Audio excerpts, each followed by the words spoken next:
estimados amigos, mi nombre es Diego Sebastián Meana, soy abogado y docente universitario. No olvides suscribirte a mi canal y activar la campanita de notificaciones. Este espacio está pensado para el debate e intercambio de ideas del derecho. Quiero comentarles que la clase del 26 de mayo, que brindó el doctor Marcelo López Mesa en mi curso, por percances tecnológicos no pudimos transmitir por este canal ni tampoco recuperar la grabación. Sin embargo, afortunadamente, el doctor Marcelo López Mesa ha sido ampliamente generoso con nosotros y disertó en otro de mis cursos sobre los principios generales del derecho, que es lo que hoy quiero compartir con ustedes. Bien, si bien sabemos que el maestro López Mesa tiene un vasto currículum, brevemente me gustaría nombrar lo siguiente. Es miembro de la Academia Nacional de Ciencias de Buenos Aires, es académico de la Real Academia de Jurisprudencia y Legislación, Galicia, España, también es académico correspondiente de la Academia Nacional de Derecho y Ciencias de Córdoba. Es autor de más de 30 libros. Asimismo, tendrá a cargo la apertura el 17 de junio del curso de actualización de Derecho Privado que tengo el privilegio de dirigir con la profesora Viviana Libota. Dicho curso es organizado por la UNCAUS y los coordinadores son los profesores Nadia Orcasitas, Natalia Ostapsuk y Agustín Zucarías. Para más información e inscripción te dejo aquí el flyer para que puedas notificarte e informarte sobre el mismo. Bueno, sin más, vamos a pasar a la disertación del maestro López Mesa, quien muy amablemente al final del mismo, como podrán apreciar, dedica unas cálidas palabras de aliento para todos los alumnos. Así que pasamos a disfrutar la disertación del maestro Marcelo López Mesa sobre los principios generales del ordenamiento jurídico. Muchas gracias, Diego, por tu presentación. Muchas gracias a los alumnos por la presencia. Y como sé que el tiempo de todos es valioso, vamos a ir directamente al tema, agradeciendo a la UNE por permitirme dar clase, pese a no ser profesor allí.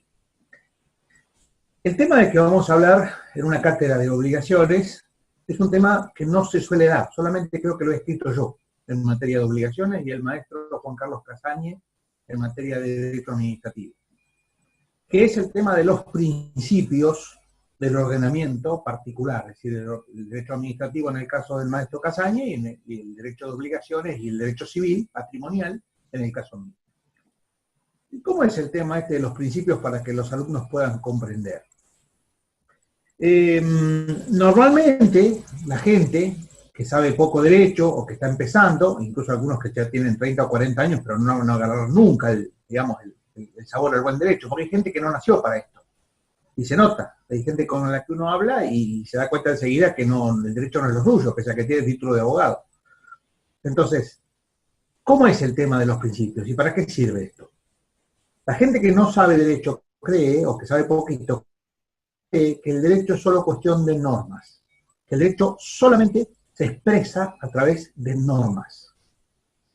Entonces, creen, por ejemplo, que eso es todo, conocer normas, repetir normas, y en lo posible le cambian las palabras y dice más o menos lo mismo. Bueno, de hecho, el Código Civil y Comercial, algunos comentarios del Código Civil y Comercial hacen eso.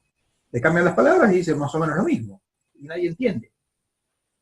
Entonces, como primera medida, lo que vamos a desarrollar hoy es, primero que nada, decir que el derecho, sobre todo en un código tan frágil, tan poco profundo, tan poco perfeccionado como el Código Civil y Comercial, el derecho no es solo cuestión de normas.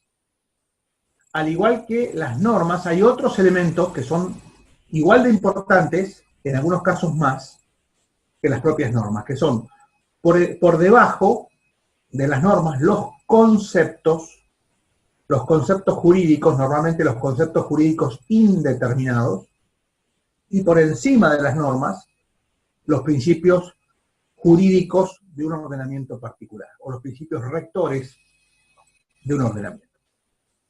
¿Qué pasa con los conceptos?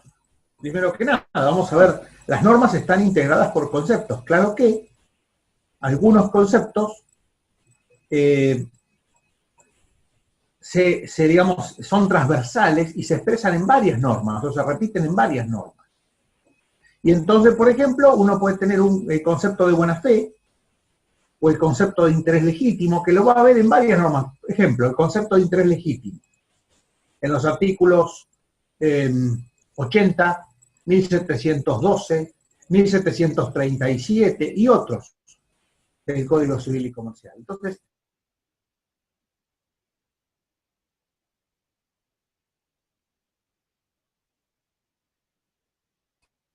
se componen de pedacitos de varias normas, sobre todo en un código como este que ha desparramado normas por diferentes artículos.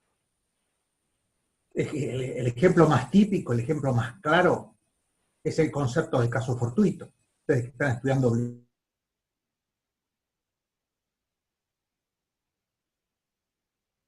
tienen que usar por lo menos 3 o 4 normas. Los artículos 1730, 1733 y fundamentalmente 792, que está ubicado fuera de cualquier mapa de caso fortuito, pero hay que tomarlo en cuenta. Entonces, tenemos los conceptos. El concepto de buena fe, ustedes dirán, pero ¿cómo? ¿La buena fe no era un principio? Las dos cosas. La buena fe es un principio y a la vez es un concepto. ¿Por qué? Porque en el Código Civil y Comercial la buena fe juega de dos maneras distintas. En algunos artículos va a jugar como concepto y en otros va a jugar como principio. Para que se entienda, porque si no, no van a entender. El artículo 9 del Código Civil y Comercial, donde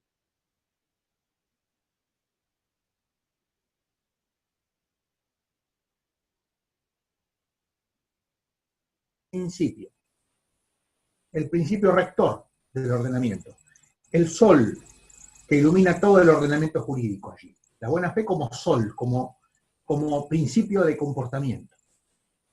Pero en otros artículos, la buena fe juega como concepto.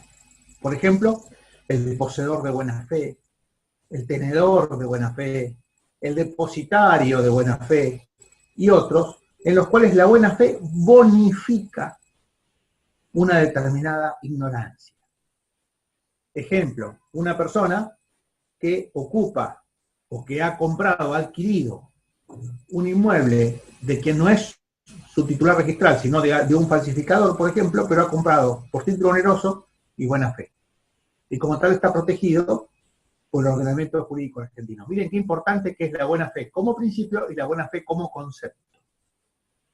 Si les interesa luego profundizar este tema, yo les puedo mandar algunos de mis votos de cuando era juez, sobre todo el caso Supertiendas, que es un caso bastante complejo donde analizo las dos, cómo juegan las dos maneras la buena fe, como principio y como concepto. Bien, pero ya aclarado esto, tenemos que ver por arriba de las normas qué es lo que tenemos, que es lo que vamos a hablar hoy, de los principios. Cuando el artículo 2 del Código Civil y Comercial habla de los principios, lo hace en general. Y entonces uno diría, ustedes capaz que dirían, habla de los principios generales del derecho. Sí, pero no solo de eso. Habla de los principios generales del derecho, pero también habla de otros principios que no son tan conocidos, que son los principios rectores de un ordenamiento jurídico particular.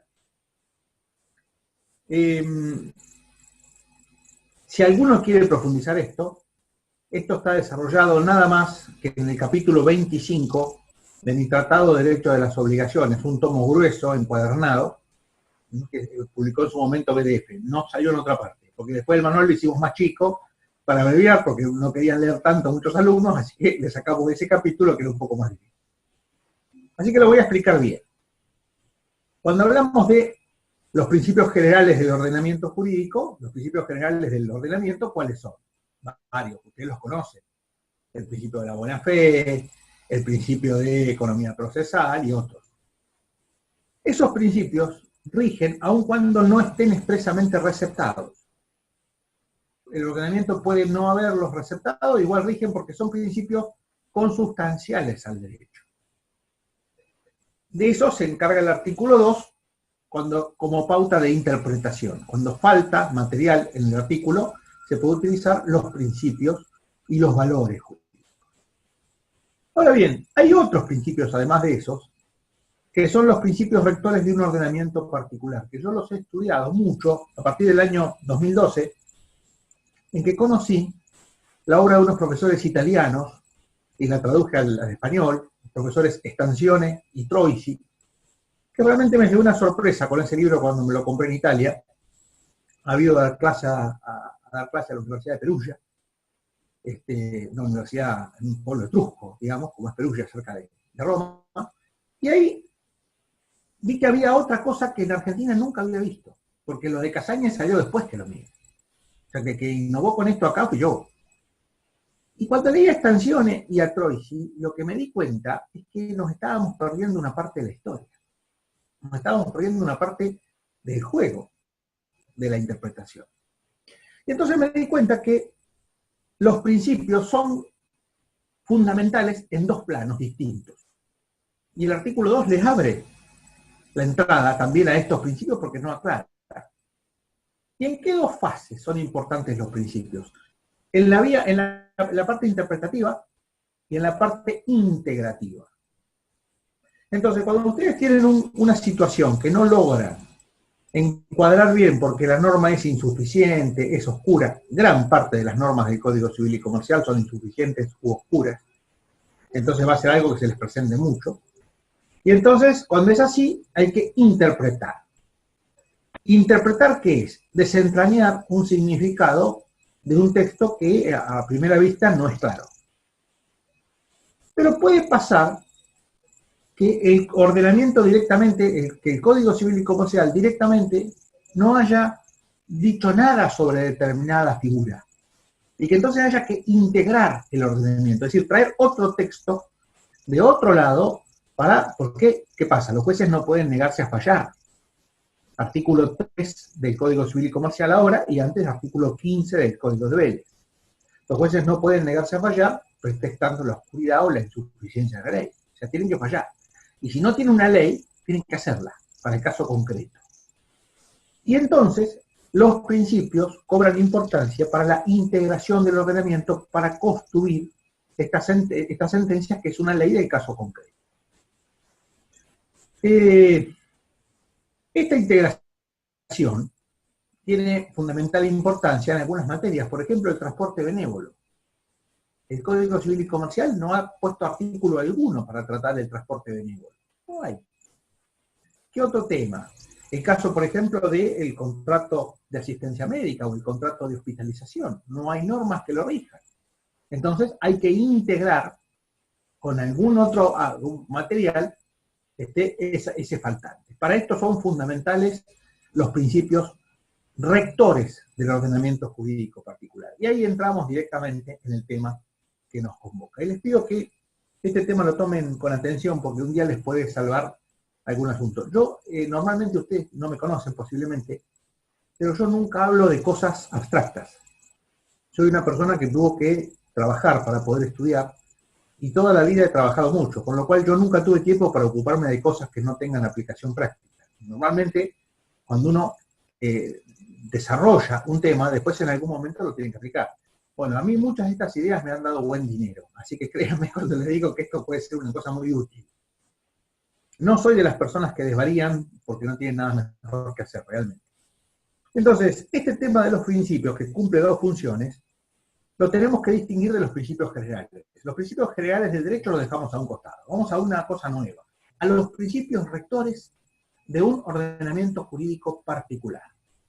Cada ordenamiento particular, ejemplo, el derecho constitucional, el derecho comercial, el derecho procesal, el derecho civil.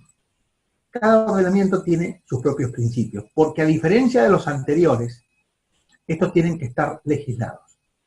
Si los principios rectores no están legislados, no son principios rectores. En todo caso, podrán ser principios generales del derecho, pero no principios rectores. Esos son normativos, tienen que estar legislados. Para poner algunos ejemplos y que ustedes comprendan. ¿Cuál sería un principio del derecho constitucional argentino?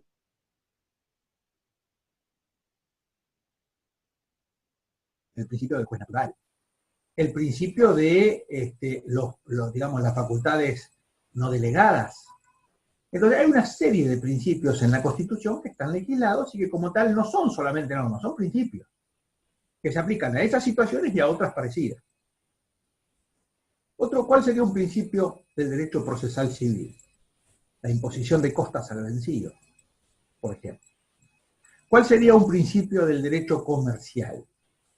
Que la mayoría, antes se decía todo, pero ahora ya todos no. Antes se decía todo patrimonio que gira en plaza puede quebrar. Hoy eso es una noción antigua, porque hay patrimonios que giran en plaza y no pueden quebrar. Ejemplo, los clubes de fútbol, de la ley Rucauf, que en su momento salvó a Racing y a otros clubes. Las aseguradoras no pueden quebrar, los bancos no pueden quebrar, los fideicomisos no pueden quebrar. Entonces hoy decir con total alegría todo patrimonio que gira en plaza puede quebrar es haber desactualizado las lecturas. Pero, si bien no todos, la mayoría de los patrimonios que giran en plaza pueden quebrar. Ese es un principio del derecho concursal. Y el derecho de obligaciones y el derecho civil patrimonial tenemos una serie de principios rectores que se aplican a esa materia y que permiten, ante la insuficiencia de la norma o ante la falta de claridad de la norma, iluminar, llenar los vacíos, iluminar las oscuridades y dictar la norma al juez del caso concreto. Y al abogado también. Algunos de ustedes van a ser jueces, pero otros van a ser abogados. Y el abogado tiene una misión fundamental, que es invocar los hechos y el derecho para que el juez lo pueda después hacer valer. Porque los hechos que no han sido firmados no ingresan a la litis, por ejemplo. Y el encuadramiento legal es mejor que lo hagan ustedes a que se los haga la contraparte.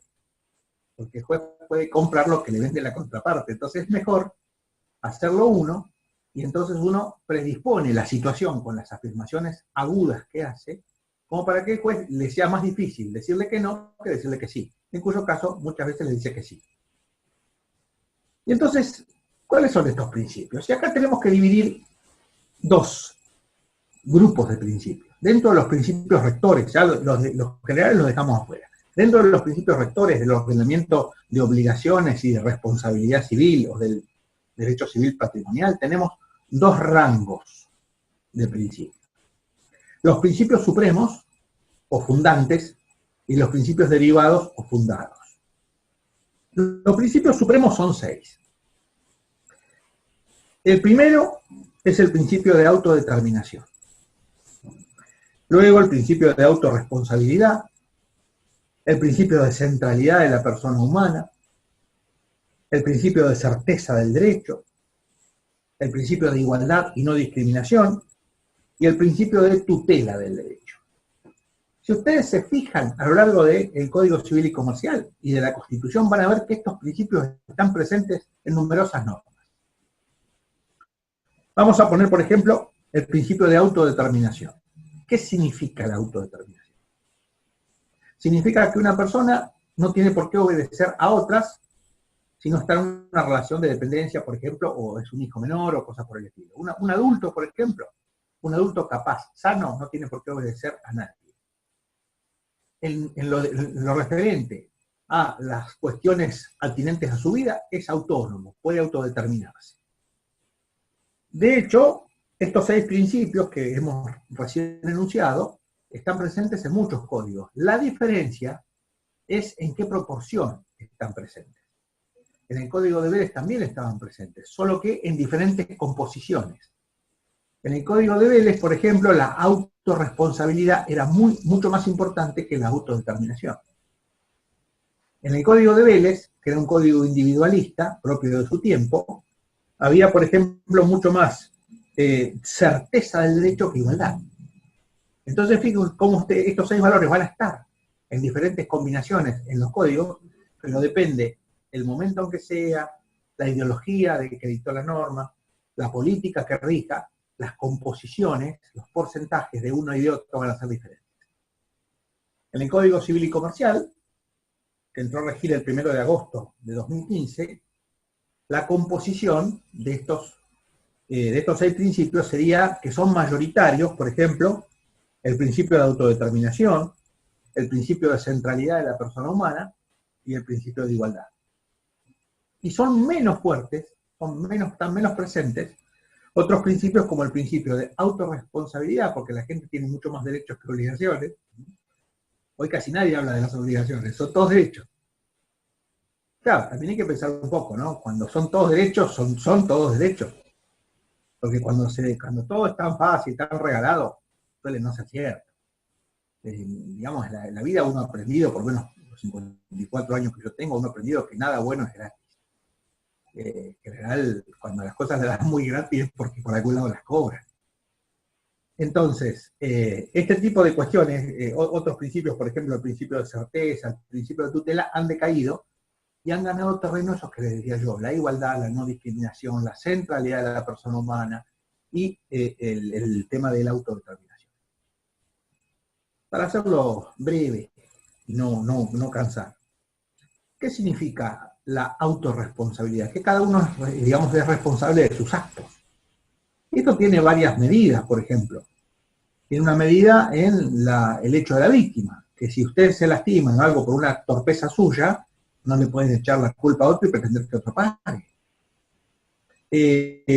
Alguna vez, cuando uno ha sido juez mucho tiempo, o ha sido funcionario judicial, las ha visto casi todas, sinceramente. Entonces uno tiene una gran experiencia. Una vez me tocó resolver un caso, el caso se llamaba González contra Toledo.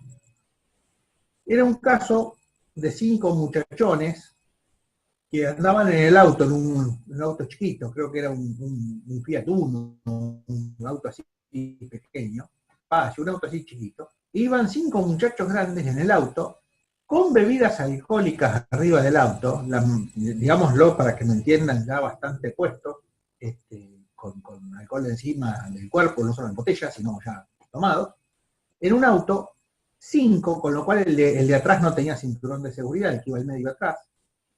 Y la descripción de los hechos en la demanda decía todo esto, por parte del que reclamaba. Entraban a las rotondas por la izquierda, corrían picadas, invadiendo la mano contraria de circulación, entraban a las rotondas por la izquierda, y realmente ya con este relato de los hechos, uno dice, esto no se puede hacer lugar a una demanda así, porque evidentemente el que reclama, por supuesto se chocaron contra un auto que venía por su mano, de frente, y el que iba al medio, atrás, falleció. Los padres de esa persona reclaman por la vida de este chico y hubo que rechazar la demanda, porque claro, circulaba en absoluta contravención a todo principio de respeto de las normas, de cuidado, de prudencia. Entonces, fíjense ustedes cómo eso qué significa, el principio de autorresponsabilidad. Si usted acepta ir en un lugar que no está preparado para llevar personas, por ejemplo, la caja de un camión volcador, y se produce un accidente, y por lo menos la mitad de la indemnización la perdió, si no toda, pero por lo menos la mitad. ¿Por qué? Principio de autorresponsabilidad. Si usted va en moto y no lleva casco y se destroza la cabeza contra un árbol, contra la calle, y la mitad o toda la indemnización la perdió, porque principio de la autorresponsabilidad. Usted no puede rebatir en otros un incumplimiento suyo. Ven ustedes cómo los principios van interactuando entre ellos. Después tenemos el principio de centralidad de la persona humana. ¿Qué significa esto? Que el hombre es la medida de todas las cosas. Eso era una teoría filosófica de un jurista judío y un filósofo judío que se llamaba Martin Buber. El principio del homo mensura. El hombre es la medida de todas las cosas. Bueno, ahora en el Código Civil y Comercial ha sido entronizada esta visión, a mi ver de un modo un tanto excesivo. Porque, por ejemplo, hay artículos como el artículo 31, que establece que se presume la capacidad de las personas y la capacidad de ejercicio, aún de personas que son incapaces, lo cual es casi un juego de palabras. Y entonces han inventado cosas como, por ejemplo, que cada 3 años hay que hacer una revisión de los incapaces, y claro, en algún caso habrá personas, sí, excepcionalmente, que las han internado para sacarle los bienes o cosas por el estilo. Pero cuando yo era juez, les puedo asegurar que de todas las revisiones que hicimos de los incapaces, cada vez pobrecitos estaban peor. Porque la incapacidad suele ser un camino de ida en el caso de los dementes declarados.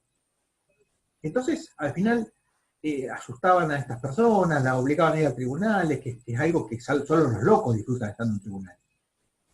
Yo tuve una vez un cliente que era querulante. La querulancia es una enfermedad mental. La querulancia es la gente que le gusta el litigio, que le gusta el ruido, la pelea, el conflicto. Este hombre era feliz así, difamando a la gente, diciendo cosas en tribunales, es su felicidad, digamos. Pero un querulante, un loquito, un loco. Yo le puedo asegurar que como profesional del derecho, solamente los que vivimos de esto y los locos disfrutamos en tribunales, el resto no. El resto suele padecerlo. Entonces, hacer ir a una persona insana, incapaz, a cumplir ritos, porque sí, no es buena idea. Entonces, a lo mejor estuvo bien inspirada en la revisión, pero de la manera que se lo hizo, cada 3 años y de esta manera, no funciona. Entonces, es cierto, la centralidad de la persona humana, en algunos casos ha sido excesiva. Pero ¿cuál sería otro supuesto de centralidad de la persona humana? El criterio que plasma la ley de accidentes de tránsito que sigue vigente. La ley de accidentes de tránsito dice que en caso de no poder impedir el daño, pero tener que elegir entre dañar una cosa y dañar a una persona, hay que elegir no dañar a la persona. Eso es centralidad de la persona humana. El principio de respeto de la vida. Luego tenemos el principio de certeza del derecho. ¿Qué significa? Que el derecho no puede ser incierto. Que sobre todo las limitaciones a los derechos no pueden ser inciertas. Que tienen que surgir de algún texto vigente. No pueden surgir, por ejemplo, en la provincia de Chubut había un ministro que hacía allanamientos, ministro de gobierno, que hacía allanamientos ministro de seguridad, perdón, que hacía allanamientos sin orden jurídico. Eso es una herejía jurídicamente. Terminó el Poder Ejecutivo Nacional metiendo un amparo contra ese funcionario, lo cual es una cosa bastante extraña, que el Gobierno Nacional tenga que promover un amparo contra un funcionario provincial para que no se exceda, es raro. Es extraño, por lo menos. Entonces, ven ustedes cómo las limitaciones de los derechos tienen que surgir expresamente de algún texto. Esto responde al pensamiento de uno de los 2 padres de nuestra Constitución. Nuestra Constitución tuvo 2 padres. Uno, Juan Bautista Alberdi, que es el más conocido, que escribió Las Bases, el libro que le dio, digamos, cuerpo, que le dio alma, mejor dicho, que le dio alma a la Constitución.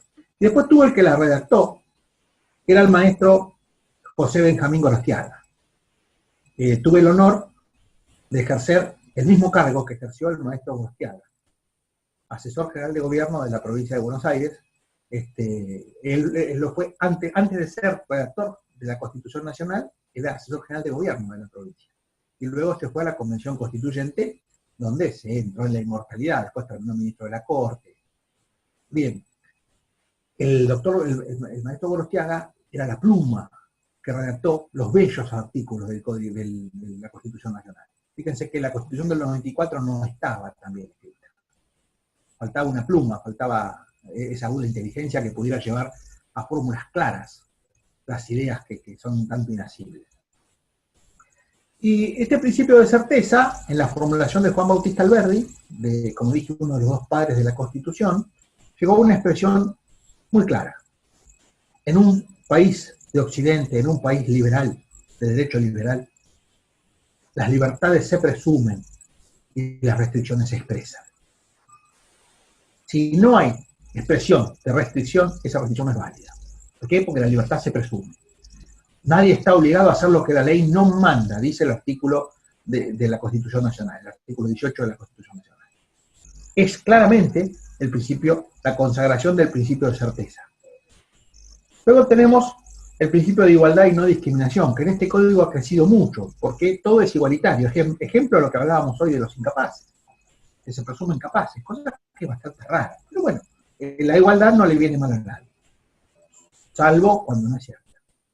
Cuando la igualdad es correcta, es cierta, está bien. Yo en un voto, que después si quieren le puedo mandar al doctor Meana, en un voto mío, en el caso Gómez contra Mar y Valle, hice un estudio de la igualdad y llegué a una conclusión, que la igualdad no es una paridad absoluta o indiscriminada, sino la equivalencia de los que se hallan en igualdad de circunstancias. Porque a veces la gente quiere reclamar un trato igual para personas que no son iguales. Entonces, eso no puede ser. Entonces, bueno, la igualdad tiene que partir de una equivalencia de circunstancias. Si no, no hay peor desigualdad que tratar a dos personas distintas como si fueran iguales. Y finalmente nos queda el principio de tutela del derecho, de estos principios fundadores o supremos, que es el principio de que los derechos no se conceden porque sí, no se conceden con un ánimo deportivo, digamos, o con un ánimo contemplativo. Los derechos se conceden para ser ejercidos. Entonces, cuando se concede un derecho, automáticamente tiene que concederse la ejecutabilidad del mismo. Si no, es lo que se llama legislación por objetivos. Es una estafa a la gente. Yo alguna vez escribí esto en un voto, en un fallo BPB, creo que se llama, es con siglas, contra la provincia del Chubut, que era una persona que llamaba acceso a la vivienda. Porque en la Constitución del Chubut, la reforma del 94, le pusieron que toda persona tenía derecho al acceso a la vivienda. Lo cual está así formulado. En el fondo es un engaño. ¿Por qué? Porque no estamos en condiciones presupuestariamente en este país de regalarle una casa a todas las personas. Entonces, se dice después que no es operativo, que esto es programático, pero en el fondo es legislación por objetivos y en el fondo es, digamos, defraudar a la gente. Entonces, fíjense cómo la tutela del derecho tiene que estar en los derechos que se conceden. ¿Cuál sería un ejemplo de tutela del derecho? Y, por ejemplo, la legítima defensa. La legítima defensa es tutela del derecho pura, es decir, a usted le dan el derecho de salvaguardar su vida frente a un ataque injusto. Bueno, eso es tutela del derecho. ¿Cuál sería otro ejemplo de tutela del derecho? Y en el Código Civil, el Código de Vélez, el artículo 505, y actualmente en el Código Civil y Comercial hay dos artículos que se superponen. Les gustó tanto el principio que lo pusieron dos veces. El ejemplo más típico es el artículo 776, que es, digamos, el que dice qué es lo que puede hacer el acreedor. Está repetido en otro artículo del código, pero bueno, el principio es el mismo. Entonces, fíjense ustedes cómo tenemos un derecho y tenemos que tener la posibilidad de tutelarlo. Porque si estos son los principios fundadores o supremos. Estos principios se derivan una serie de principios específicos que se aplican en derecho de las obligaciones y de la responsabilidad civil, que vamos a ver ahora, que son lo que se denominan principios derivados o principios fundados. Fundados en los anteriores. ¿Cuáles serían esos principios? El primer principio es el principio de que el patrimonio del deudor es la prenda común de los acreedores. Claro, acá tenemos otro problema. En el Código de Vélez, este principio no estaba expresado, lo que se dice propis verbis, es decir, no estaba expresado explícitamente. Surgía por inducción de varias normas. A los que redactaron el código les gustó tanto que lo pusieron dos veces, en forma expresa, dos veces, cosa que es bastante común en el código, que haya una redundancia de situaciones que les gustó tanto que la pusieron dos veces. Ya esto está en los artículos 242 y 743 a 745. ¿Qué significa? Que el patrimonio es la prenda común de los acreedores. No que tiene nada que ver con el derecho de prenda, que es un derecho real, no. Significa que el patrimonio del deudor es la garantía de los acreedores. Y que entonces los acreedores pueden ir contra ese patrimonio si ven insatisfechas sus acreencias. Pueden ir contra ese patrimonio, por ejemplo, si la obligación se puede ejecutar fácilmente, y si no fuera así, por ejemplo, en algunas obligaciones de hacer, donde no se puede ejercer violencia contra el deudor, y entonces si no está su colaboración es difícil, en algunos casos que requieren de cierto arte, en esos casos lo que se hace es ir indirectamente contra el patrimonio a través, por ejemplo, de las astreintes. Las astreintes que son vueltas de tuerca, una multa diaria que se va acumulando y que en algún punto comienza a ser directamente determinante para que esa persona cumpla, afectando la víscera más sensible del cuerpo humano, que les puedo asegurar que es el bolsillo. Si algo he visto en los años que he sido juez y he sido funcionario, es que la víscera más sensible del cuerpo humano es el bolsillo. Lo demás es música, es poesía. En segundo lugar, otro principio derivado. La presunción de legitimidad de las obligaciones. Artículos 726 y 727 del Código Civil Comercial. Ustedes dirán, ¿cómo no era la presunción de existencia? No, eso era en el Código de Vélez. En el Código de Vélez se presumía que existían las obligaciones. Acá no. En el nuevo código usted tiene que probar que existen las obligaciones, pero una vez que prueba que existen, se presume la legitimidad de las mismas. Entonces, ¿por qué? Porque se revierte la carga de la prueba, una vez que usted probó que existían, se revierte la carga de la prueba sobre la otra parte, que en todo caso tiene que probar que hay alguna ilicitud, alguna antijuridicidad. Tercer principio derivado. Principio de responsabilidad civil reglada. Atento con esto, porque van a haber muchos fallos judiciales y muchos autores que más que responsabilidad civil enseñan beneficencia con dinero ajeno. Hay gente que se confunde, cree que la responsabilidad civil es hacer beneficencia con plata ajena. Y no es eso. ¿Por qué? Porque la responsabilidad civil no puede surgir mágicamente de un acto de voluntad. La responsabilidad civil, para que se configure, para que surja, nazca un supuesto, tienen que concurrir 4 presupuestos. El daño causado, daño, no ilusión, no expectativa, daño. El que quiera ver un poco más a fondo esto, hay un artículo mío que también les puedo mandar, que se llama El daño resarcible en el Código Civil y Comercial. Donde ahí desarrollo que no cualquier menoscabo es un daño resarcible. Porque, por ejemplo, la frustración de una simple ilusión no es un daño resarcible. Hay gente que lo equipara, pero no es así. En segundo lugar, una simple expectativa desmentida, tampoco. Entonces, el segundo elemento, ¿cuál es? La relación causal entre la actuación del dañador y el daño causado. El tercero es la antijuridicidad del daño, y el cuarto, la existencia de un factor de atribución, es decir, una respuesta a una pregunta, porque este agente tiene que responder por este daño. Si no tiene una buena respuesta para esa pregunta, no hay que condenar. Entonces, en ese caso queda otra solución, la resignación cristiana, que parece que últimamente tiene menos prensa de la que tenía antes, pero que también está. Este principio de responsabilidad civil reglada significa que para que haya un daño resarcible tiene que cumplir los presupuestos y requisitos que le establece el Código Civil y Comercial en artículos como el 1716, 1726, 1727, 1736, 1739 y concordantes. Si no se cumple eso, no hay daño resarcible. ¿Por qué? Porque como dije alguna vez, en un voto, la responsabilidad civil no puede surgir de la nada, no puede surgir de la imaginación del juez. Si el juez no le sabe explicar qué deber jurídico vulneraron, pues no hay responsabilidad, porque nadie está obligado a hacer lo que la ley no manda.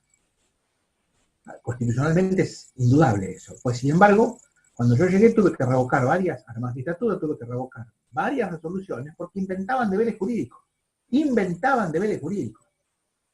¿Ustedes se dan cuenta de lo peligroso que puede ser eso? Que un juez les invente un deber jurídico que ustedes no sepan que tenían. Se dan cuenta de que los condenan cuando ya es inevitable. Bien.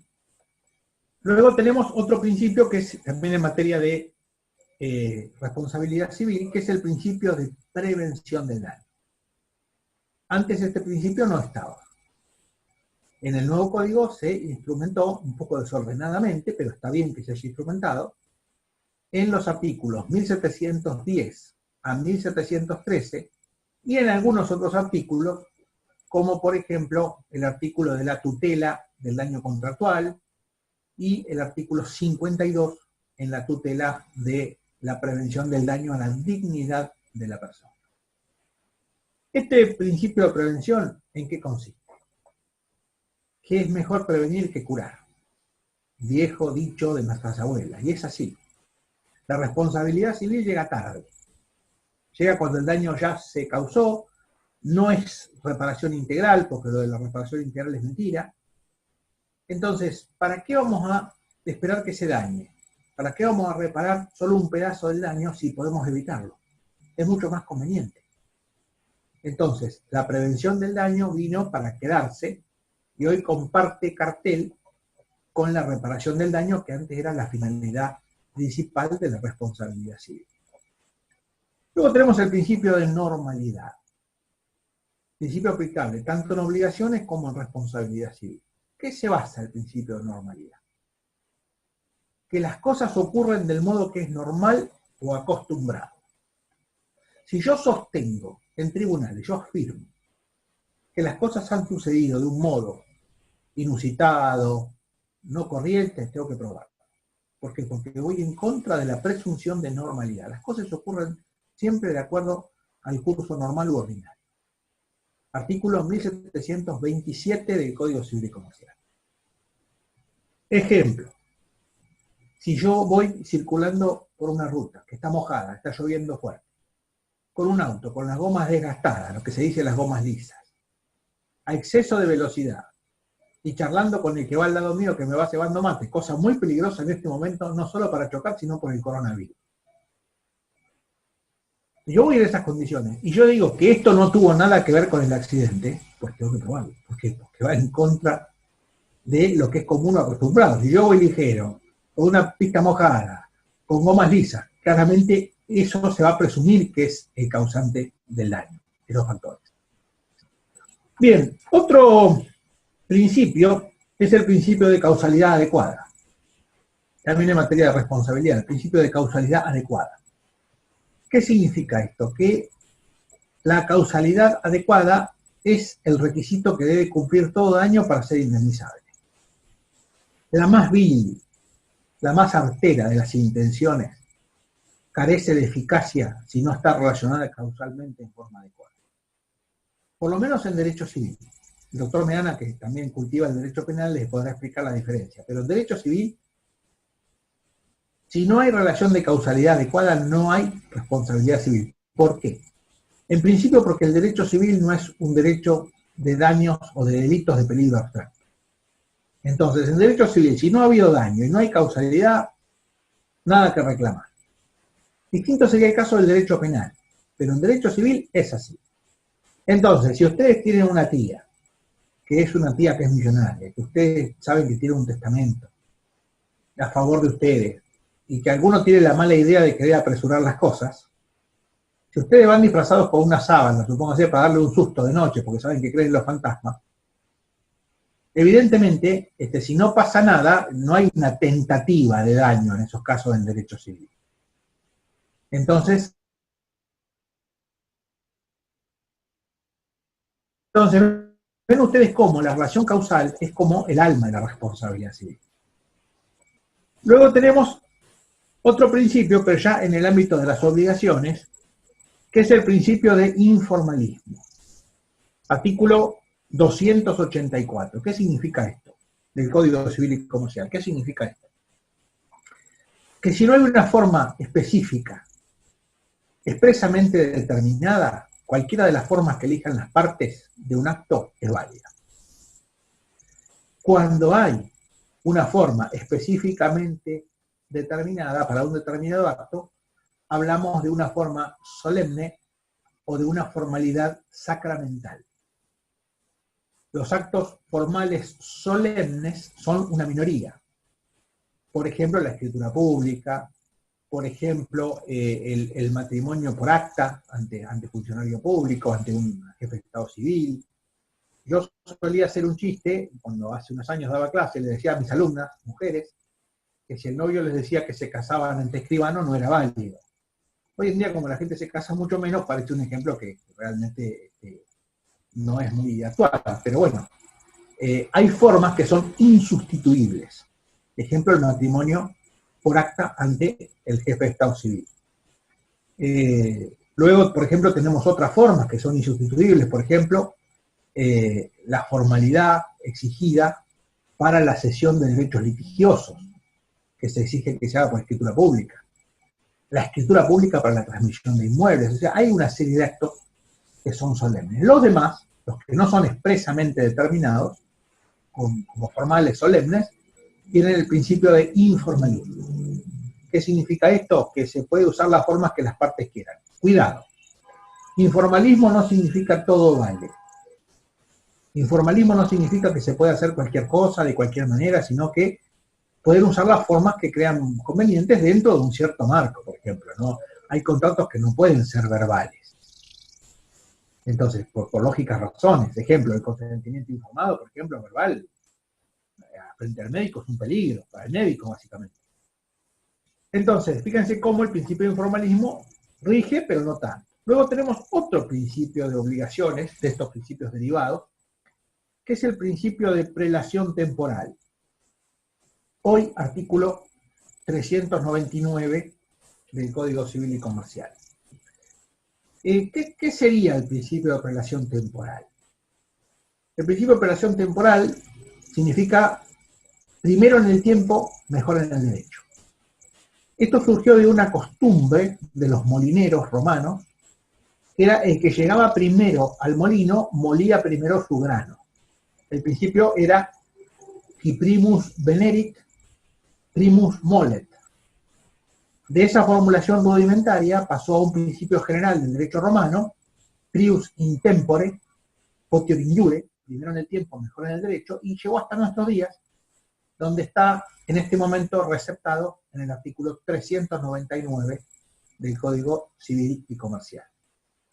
Este principio de prius in tempore, el principio de apelación temporal también tiene otra consagración, que es el artículo 845 del Código Civil y Comercial, y el principio de prevención en las obligaciones solidarias. El acreedor que previene en un frente coacreedor, una obligación solidaria activa, el acreedor que previene tiene la representación de los demás, y si se le paga a otro que no sea él, ese pago no es válido, y se aplicaría el principio de que quien paga mal, paga dos veces.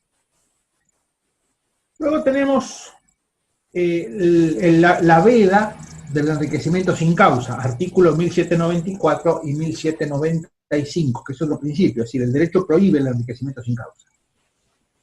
Si ustedes se fijan, el derecho de las últimas décadas ha cambiado el paradigma. Antes a la gente, mientras pagara, por ejemplo, no le importaba quién pagaba, no le importaba si había enriquecimiento sin causa, era una cosa más bien rara. En los últimos tiempos ese tipo de ideas han crecido mucho porque el condimento moral de las obligaciones está más presente que nunca. Entonces, no importa si paga, pero paga con dinero lavado, no sirve la cosa.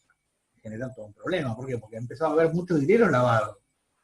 Uno ve acá en Buenos Aires y en otras ciudades, por ejemplo, edificios enteros, que uno ve de noche y no hay una luz prendida. Entonces dice, ¿cómo? ¿Y esto para qué se hizo?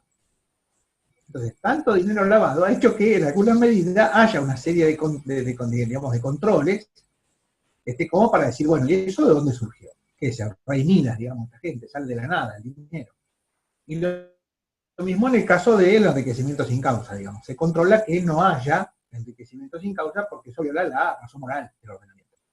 El enriquecimiento sin causa ha sido expresamente receptado ahora en el artículo 1794 del Código Civil y Comercial, y es una de las ideas buenas que ha tenido, y realmente ya no podía seguir siendo inducido de varias normas como se hacía con el Código de Vélez. Artículo 784, 2306 y otros del Código de Vélez. Ahora está expresamente legislado, pero se le ha puesto un grillete a ese artículo, que es el artículo siguiente, 1795, que establece la aplicación subsidiaria de esta herramienta, lo cual está muy bien. Porque si no, esta herramienta se desmarcaría y avanzaría sobre otros territorios del derecho que no se puede. Otro principio, y espero no estarlos aburriendo, otro principio sería el principio de que nadie puede alegar su propia torpeza ni su propio dolo. Este principio está presente en numerosas normas del Código Civil y Comercial. Artículos 387, 335, 337, 345, 430, etc. ¿Qué significa esto? Que nadie puede mañana, para dejar a un lado un acto que ha actuado, alegar su propia torpeza. Esto también, si se acuerdan, se relaciona con el principio de autorresponsabilidad del que hablábamos antes. Esta es una derivación del principio de autorresponsabilidad. ¿Por qué no se puede invocar la propia torpeza y el propio dolo? Porque uno tiene que hacerse cargo de ese tipo de cuestiones, de ese tipo de actuaciones, por el principio de autorresponsabilidad. Entonces, solamente se podría invocar la propia torpeza si no se sacara ventaja de ella. Ejemplo, en materia de actos inexistentes. Hay actos que son inexistentes, o sea, son apariencias de actos, no son actos reales. Entonces, alguien que, por ejemplo, pueda estar arrepentido, normalmente el arrepentimiento en estos casos, el arrepentimiento de los truanes, el arrepentimiento de los vivillos, suele ser un arrepentimiento entre comillas. Generalmente los engancharon con la FI, generalmente los engancharon en alguna causa penal y entonces se arrepienten, entre comillas. Pero es un arrepentimiento raro. O sea, es como la buena fe que van a ver si el doctor Meana les comparte la sentencia que les voy a dar, la buena fe en el caso supertiendas. La buena fe extraña. Luego tenemos el principio de equidad y trato equitativo hacia toda persona. En el Código Civil y Comercial también presente en muchos casos. Artículos 1098, 464, 650, 1742, 1750, etc. Este principio de equidad significa que en ocasiones la justicia estricta no es justicia. Y el ejemplo más típico es el artículo 1742 del Código Civil y Comercial, que autoriza al juez a amenguar la indemnización en consideración de las circunstancias personales del damnificado y del dañador.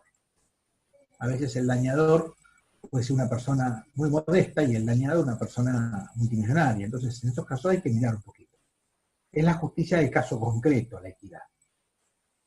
También tengo un fallo, para el que lo quiera, le puedo mandar un fallo mío, es un caso donde hablamos sobre el tema de la equidad.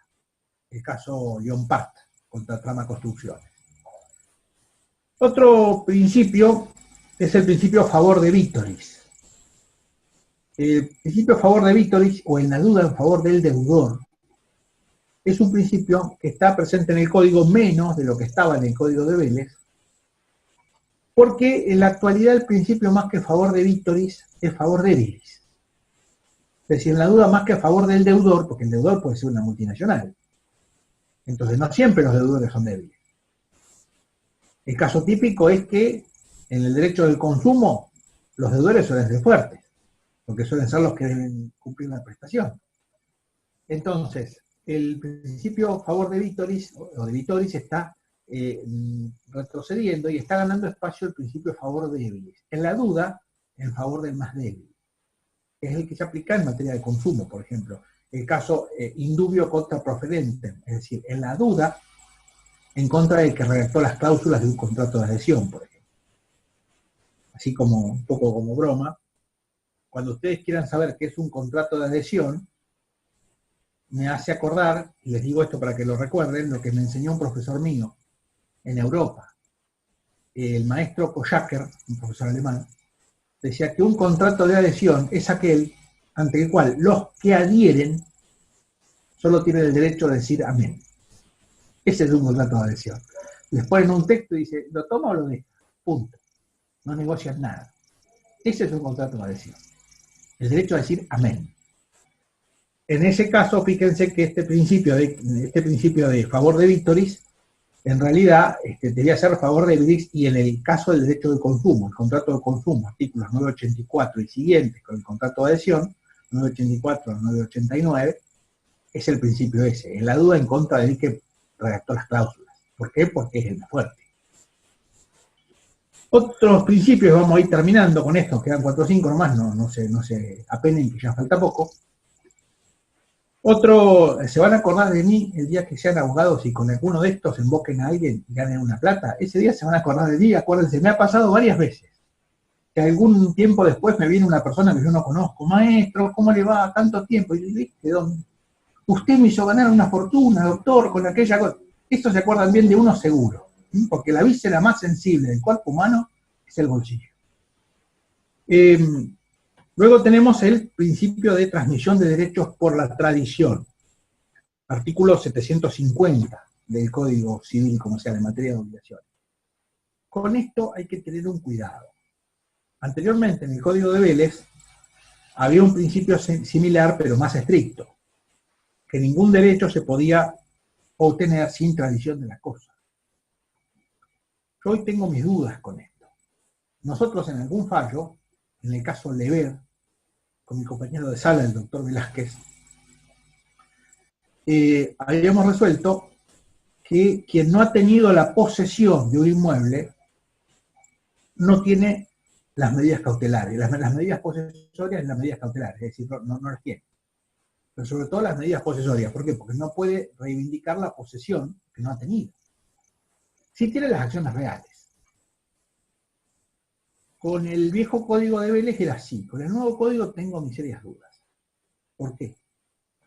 Porque antes, para adquirir el dominio de un inmueble, se requería un título y un modo. El título, la escritura pública; el modo, la posesión o la tradición; y la inscripción registral era simplemente un aditamento para dar oponibilidad hacia terceros de esa venta o de esa compra.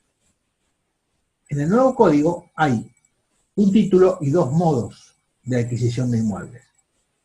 El título sigue siendo la escritura, pero hay dos modos: el modo tradición y el modo inscripción registral. O sea, la inscripción registral funciona como modo. Pero yo tengo mis dudas, si alguien lo plantea en estos términos a un juez, yo tengo mis dudas si, pese a no haber tenido la posesión, por ejemplo, porque la posesión no se transmite declamativamente. Se suele poner en las escrituras que en este acto entrego la posesión, y le dan una llave. Eso no es la posesión. La posesión de un inmueble es la posesión efectiva, es un hecho. El hombre que ocupa dice: esto es mío, acá no entra nadie, acá vamos a voltear esto, vamos a poner aquello. Ese es el poseedor. Y entonces yo tengo mis dudas hoy, si alguien lo plantea en estos términos, que por ejemplo diga: no, ¿por qué no me van a dejar a mí las acciones posesorias si ahora la posesión es modo? No oponibilidad. Pero es un poco técnico, simplemente ténganlo en cuenta, y si quieren les mando el fallo Levet también, como para que vean cómo era antes y después van sacando sus cuentas. Después tenemos el principio de prevención hacia las enajenaciones a título gratuito. En el Código de Vélez había una sensación de que la adquisición gratuita de una propiedad era propia de vivillos, de aventajados, de vividores. Porque el hombre que era fuerte y que era dominante era el que se ganaba las cosas él, que no esperaba recibir herencias, que no esperaba a que le regalen nada. Había en el Código de Vélez ya varias de estas cuestiones, pero en el nuevo Código Civil y Comercial esto ha explotado. Hoy en día el que adquiere por título gratuito prácticamente no adquiere nada, es peligrosísimo. El ejemplo más típico es la donación, que el doctor Meana ha terminado de comentar para mi Código Civil y Comercial, el régimen de la donación, el tomo 9 de contratos, esa parte. Y hoy en día, si usted recibe una donación, por ejemplo, de sus padres o de algún tío o algún abuelo, durante 10 años tiene el corazón en la boca, como se decía antes. ¿Por qué? Porque durante 10 años tiene un título precario. Pese a estar inscrito a su nombre, durante 10 años tiene un título precario. Se presenta cualquiera, argumentando cualquier cosa, digamos, estrafalaria, y lo someten a juicio, tiene que andar contestando. ¿Por qué? Porque le han dado un título precario durante 10 años a la donación, y a los 10 años se perfecciona, como si fuera una especie de usucapión breve, como si fuera una especie de prescripción adquisitiva breve. Lo cual es un dislate, porque habría que haber puesto un plazo de 5 años y se acabó mucho 10 años. Las propiedades en la inseguridad no prosperan. Las propiedades necesitan calma, seguridad jurídica. Entonces usted da una donación a un hijo y lo que hace es comprometerlo, porque en el fondo durante 10 años no va a poder vender, no le van a dar créditos con base en eso. Entonces, mirá, la complica. Bueno, esta es una de las concreciones, artículo 2458 y 2459 del Código Civil y Comercial. Está claramente ahí el tema de que este es un tema delicado, pero hay otros, 340, 480, 560, todos esos artículos del Código Civil y Comercial hablan de esta prevención o digamos, animadversión hacia las enajenaciones a título gratuito.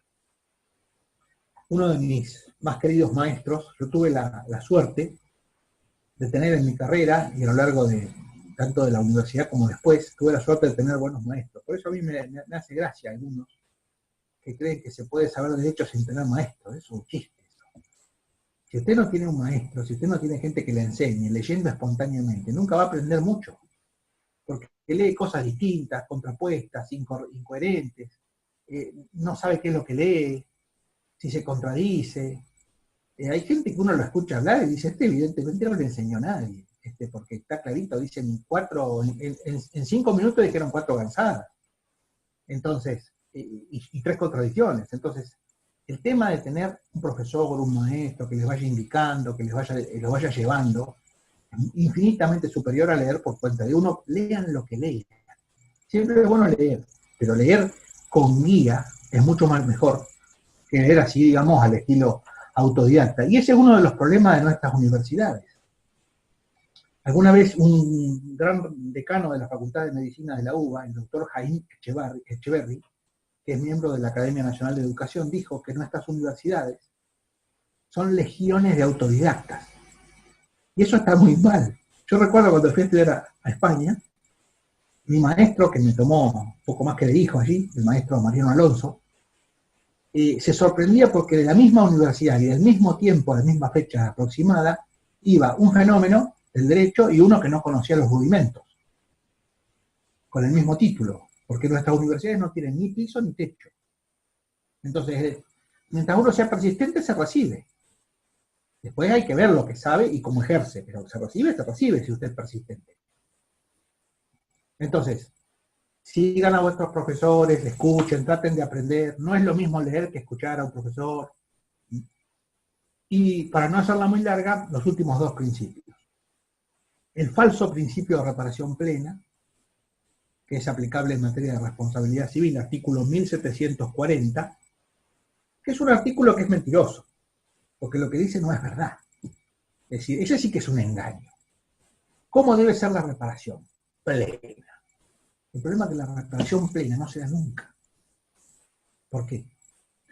Yo les voy a poner un ejemplo para que ustedes me entiendan. Ustedes vieron una naná, que normalmente nuestras madres, nuestras abuelas hacen algún tipo de dulce o de fiambre para la Navidad. Y la naná es una piña que tiene unas cortezas muy gruesas. Bueno, la reparación plena sería todo en la naná. El problema es que uno tiene que empezar a cortar petas del costado de la naná para sacar el núcleo, el tronco de la naná, que es lo que se come. Si uno va a la Polinesia o al Caribe, hay unos hombres fornidos con un machete y dan en los all inclusive, dan el servicio de que agarran una naná, usted lo pide, le cortan 4 huecos y le dan el núcleo, el cogollo. Eso es el naná. Lo demás es cáscara. Bueno, es lo mismo con la reparación plena. La reparación plena es simplemente una quimera, como el unicornio azul, no existe. ¿Por qué? Porque usted tiene una serie de artículos como el artículo 1726, 1727, 1728, que establecen techos de imputabilidad de consecuencias. Para que haya reparación plena no tendría que haber ningún límite de eso. Un maestro mío, un maestro en Europa, me enseñó a graficar el derecho bajo la forma de ecuaciones, porque decía que los latinoamericanos hablan mucho. Él lo decía por los venezolanos, pero acá también hay algunos que hablan mucho. Y entonces, ¿cuál sería la ecuación de la reparación plena? Reparación plena sería igual al total de las manifestaciones físicas o materiales del daño causado, menos las consecuencias remotas, artículo 1727, menos las consecuencias casuales, artículo 1726, menos las consecuencias no relacionadas causalmente en forma adecuada, artículo 1726, y menos la posibilidad del juez, o la facultad del juez de amenguar la reparación del daño, artículo 1742. Qué plena que es la reparación plena, ¿no? Entonces, ¿la reparación plena qué es? O un engaño, o un eufemismo. Es decir, la mayor cobertura que el derecho argentino vigente permite, siempre sabiendo que no es plena. Para terminar, si tuviera que decir en qué casos puede haber reparación plena, aún sabiendo que no va a ser plena igual, en algunas sentencias de la Corte Interamericana de Derechos Humanos de San José de Costa Rica. Si uno mira las sentencias de la Corte de Costa Rica, le da una sana envidia como abogado. Porque ahí dan unos resarcimientos que son extraordinarios, realmente. Hay que pegar un par de juicios ahí. El caso, por ejemplo, Loaiza Tamayo contra Perú. La doctora Loaiza Tamayo era una mujer que la tuvieron secuestrada cuando en la época de Perú había un tal Montesinos en el servicio de inteligencia, que era un salvaje. Terminó preso él, Fujimori, que era el presidente, una locura todo. Y la tuvieron presa esta mujer, por supuesto terrorismo, y le hicieron de todo lo que se les ocurre y alguna cosita más. Cuando esta mujer demanda al gobierno de Perú, la Corte le concede indemnización a ella, a su esposo, a sus hijos, a sus padres y a sus hermanos. Imagínense que acá eso no existe. Acá si le dan a usted, el resto, bien gracias. Y de última le darán a los hijos, con suerte. Olvídese del resto. El resto no están legitimados porque se excluyen mutuamente. Fíjense ustedes que eso sí podría ser una reparación plena, porque aparte la determinan distinto, ¿no? Como acá donde uno ve que dice reparación plena y le dan 150.000 pesos. Finalmente, el último principio, y con esto terminamos, es el principio de imputabilidad del incumplimiento y de la mora. Artículo 888 del Código Civil y Comercial. El artículo 888 establece un principio correcto, pero con una formulación incorrecta. Porque establece la presunción de imputabilidad de la mora, digamos, y del incumplimiento, cualquiera sea el domicilio del deudor, lo cual es una locura. ¿Por qué? Porque si el domicilio de cumplimiento es el del acreedor, fantástico. El deudor tiene que ir, tiene que probar que fue, tiene que probar que no le quisieron tomar el pago y en ese caso consignar.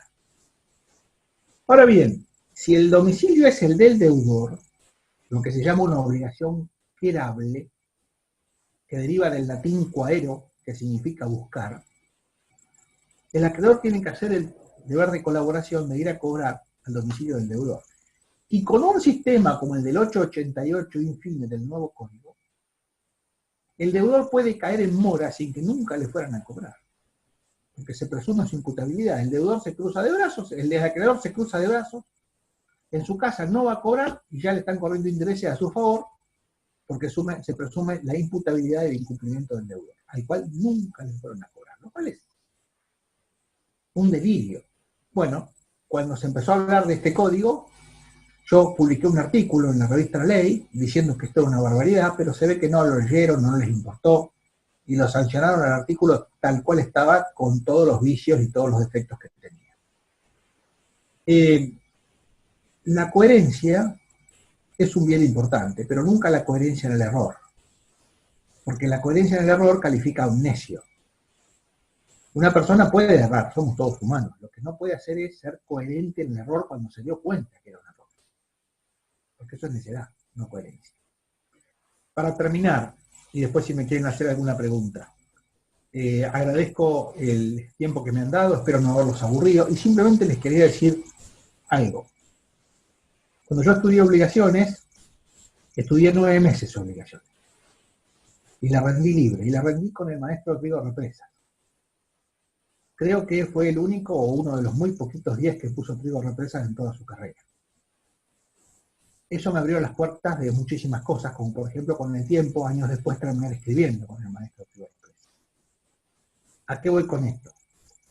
El derecho más complejo de toda la carrera de abogacía, la materia más compleja de toda la carrera de abogacía es obligaciones. Pero el que no sabe obligaciones no sabe derecho.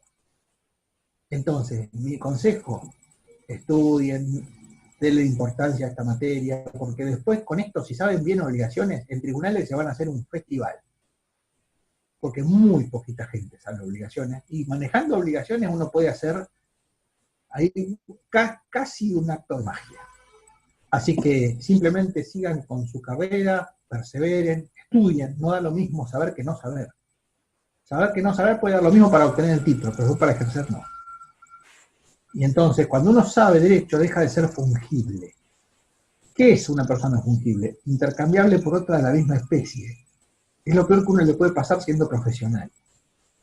Entonces, ustedes lo que tienen que hacer es estudiar mucho para salir del bulto, para salir del montón, para que tengan un nombre y que la gente cuando tenga problemas serios sepa a quién tiene que recurrir, porque eso es caro, se paga bien. Y mi mejor consejo, estudien obligaciones todo lo que puedan, estudien derecho civil todo lo que puedan, porque eso nunca les va a estar de mal. Ha sido un placer y estoy a su disposición. Muchísimas gracias, maestro. La verdad que siempre un gusto escucharlo, que nos ilustre, y personalmente un privilegio tenerlo en mi curso. La verdad que, como yo siempre le dije, ¿no? De alumno yo leía sus obras, y hoy estar en del otro lado, por decirlo así, y poder compartir, diríamos, con mis alumnos esto es un sueño cumplido. Así que le agradecemos al doctor. No sé si alguien quiere hacer, ahí bueno, están comentando en los chats, Doc, sin palabras, muchísimas gracias. Si alguien tiene una duda, le quiere plantear al doctor algo que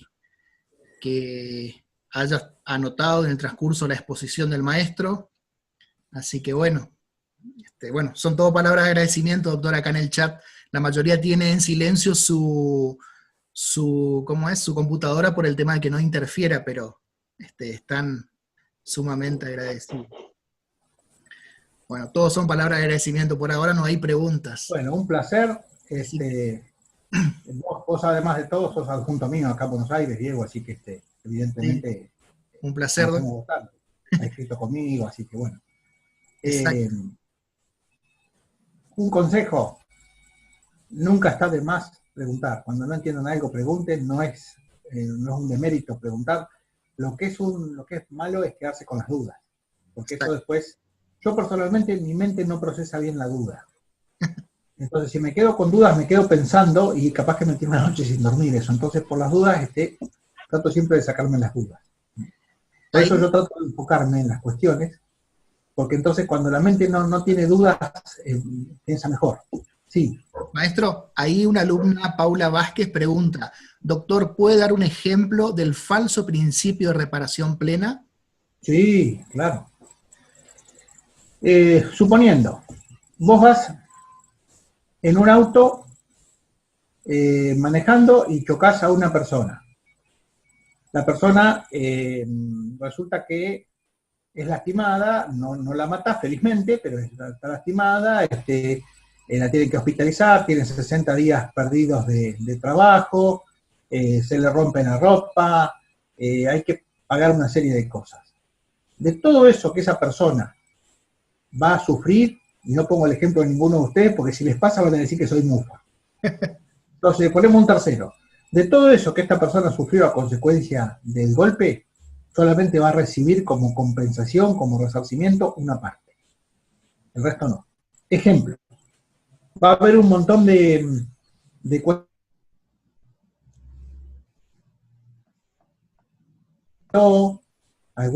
algunas cosas que tuvo que pagar y que no tiene recibo, bueno, mucho de eso no le van a dar. Si bien los tribunales a veces reconocen algunos extras, nunca en la cantidad de lo que se pagaron. En segundo lugar, supóngase que la persona que se accidentó era un muchacho que jugaba en las divisiones inferiores de un club de fútbol. Tenía una carrera por delante, podía llegar a algún desarrollo futuro. Bueno, pues eso se le va a pagar nada más que un porcentaje en caso de pérdida de chance, no el total. Entonces, fíjense ustedes cómo nunca va a ser plena la reparación. Con esto de la pérdida de chance hay que tener cuidado, porque a veces hay personas que son unas pataduras, por decirlo así, y después terminan diciendo que van a terminar su carrera en el Ajax de Holanda, o el Bayern Múnich. Eso directamente, eso sí que es una ilusión. Yo he visto algunos reclamos que son netamente ilusorios.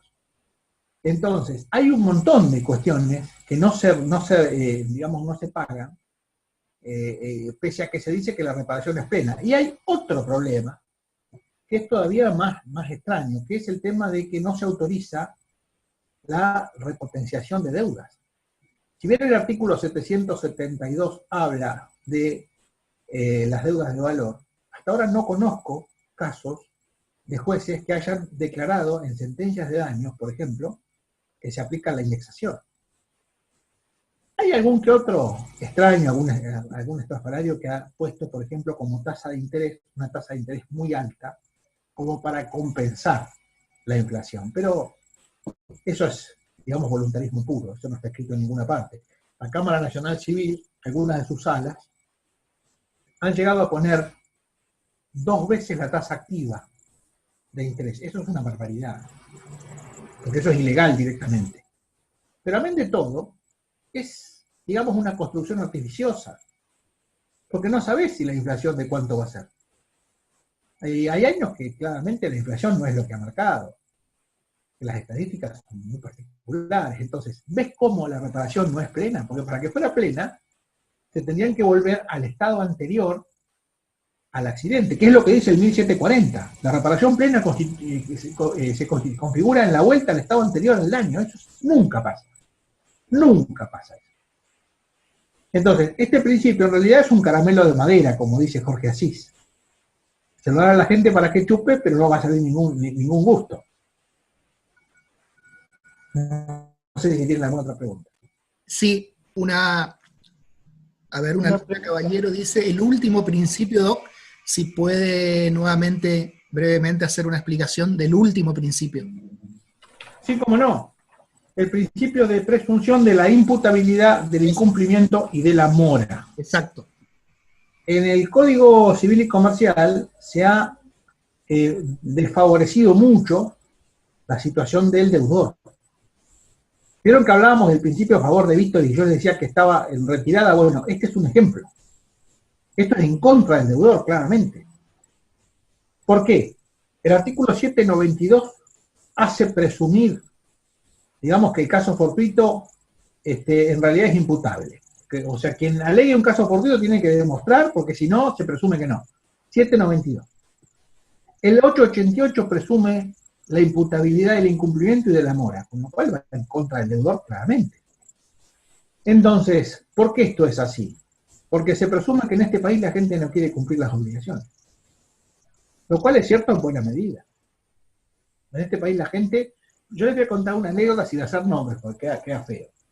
Cuando yo asumí la Cámara de Apelaciones, al poquito tiempo fue un viejito con un megáfono a la puerta del tribunal y empezó a los gritos, Cámara de Apelaciones de Trelew, otra vez estamos acá luchando por nuestros derechos, y señor juez fulano, y entraba a nombrar jueces, algunos ya se habían muerto, otros se habían jubilado, y a mí por un tiempo largo no me nombró, hasta que se ve que alguien le dijo, no, ahora asumió un tal López Mesa, y ahí me empezó a nombrar. Entonces, doctor Velázquez, doctor Ferrari, doctor López Mesa, doctor Luis, nombraba a todo el mundo. Y en la vuelta nombraba gente que se había muerto, Duarte Antocoleto, que se había jubilado. Ese señor estiró 29 años el pago de una sentencia. 29 años, para eso hay que ser un mago. Y encima no le pagaba a los abogados tampoco. Entonces los abogados le duraban poco. Los abogados los entusiasmaban, les hacía ver que iba a ganar una fortuna, le hacía 4 o 5 escritos y no le pagaban, entonces se iban y venía otro. Bueno, pues el tipo, cada vez que lo teníamos contra las cuerdas, y ya no le quedaba forma de pagar, iba y se encadenaba a las puertas de tribunales, a una reja que había, y con el ¿cómo se llama? Con el aparato así de audio, nos tiraban de todo, que esto, que lo otro. Bueno, ese es el arquetipo del deudor. Hay deudores que son deudores profesionales que no le pagan a nadie. Ejemplo, hay gente que cuando le está por llegar una notificación afloja los tornillos del número de la casa. Entonces, si no está el número de la casa, no le puede notificar válidamente. Porque no se sabe si es ahí. O niegan que están, por ejemplo, fulano tal no está, no. Y es el tipo. Entonces, hay deudores que son deudores consuetudinarios. O sea, este código ha endurecido la situación del deudor, justamente pensando en que las obligaciones se hacen para ser cumplidas, y que hay un alto nivel de incumplimiento en la Argentina con deudores que son deudores profesionales, deudores consuetudinarios. Yo conocí a algunos que no le pagaban ni a Dios, porque si iban a la iglesia no hacían el gesto de meter la mano, pero no ponían nada en la bolsa. Entonces, bueno, este artículo 888 en el fondo ya se pasó para el otro lado. Porque una cosa es que el deudor cumpla y otra cosa es que el deudor lo sacrifique. Son dos cosas distintas. Entonces, si usted tiene como domicilio de cumplimiento su casa, eso se llama obligación querable en francés. Viene del latín quaero, que significa buscar. El acreedor tiene que ir a buscar a su casa a cobrarle, a buscar el pago. ¿Y qué pasa si no va? ¿Qué pasa si no va? ¿Se puede hacer Si no una va, pregunta? usted queda en mora por el solo vencimiento del plazo. Y usted no sabe que está en mora porque no le fueron a cobrar. Entonces, nos hemos pasado de una punta a la otra. Como siempre en este país, porque este es un país pendular. Pasamos de una punta a la otra sin escalas.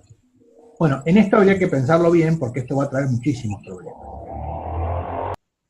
Así que, bueno, muchísimas gracias. No sé si hay alguna otra pregunta y si no, ha sido un placer. Una última pregunta, maestro, y le dejamos libre. Dice Nicolás, doctor, con respecto a la buena fe, en caso de litigio, ¿cómo se demuestra? Bueno, la buena fe en el principio y la buena fe en el concepto son diferentes. Eso es un tema delicado, lo voy a explicar brevemente. El principio de buena fe implica una obligación de conducta. Es decir, una buena fe conductual, una buena fe de comportamiento, no de declamación.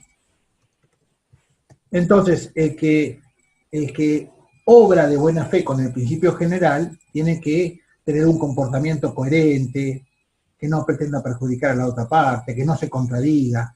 Una demostración de esto es lo que se llama la doctrina de los actos propios, que significa que nadie puede variar de comportamiento, por ejemplo, negándose a sí mismo, sin una causa de justificación. Por ejemplo, ustedes a otra persona, ahora está expresamente legislado en el artículo 1067 del Código Civil y Comercial. Por ejemplo, ustedes le mandan una carta de documento a una persona diciéndole que no van a ejercer determinado derecho. Y después resulta que lo pensaron mejor y vienen y cambian. Eso está mal, eso está en contra de la doctrina de los actos propios. Ahora bien, la buena fe como concepto es una buena fe de conocimiento, una buena fe gnosiológica.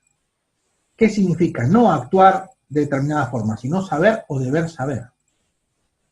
Entonces, por ejemplo, el poseedor de buena fe es la persona que sabe tal cosa o debiera saber tal cosa y está de acuerdo a eso. Entonces no está directamente haciéndose el tonto, yendo a menos, tratando de no enterarse, porque eso no es buena fe. Esto lo desarrollo en el caso de ese Supertiendas, que era un caso de escopeta.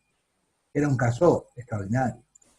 Era justamente de este señor que iba con el megáfono, 29 años a la Cámara de Apelaciones, cuando ya se venía la noche. Yo creo que el día que este señor se muera, los hijos los desvalijan, porque otra persona con ese talento no creo que haya para escapar de los acreedores de esa manera. Entonces, la buena fe es, primero, el principio de comportamiento, y el concepto es cognoscitivo. Yo debiera saber tal cosa y no me he hecho el tonto para no saber. Básicamente es eso. Perfecto. Bueno, maestro, lo dejamos libre. Muchísimas gracias nuevamente, un privilegio, y Dios mediante, ojalá se repita esto. Gran abrazo. Un placer. Que sigan bien.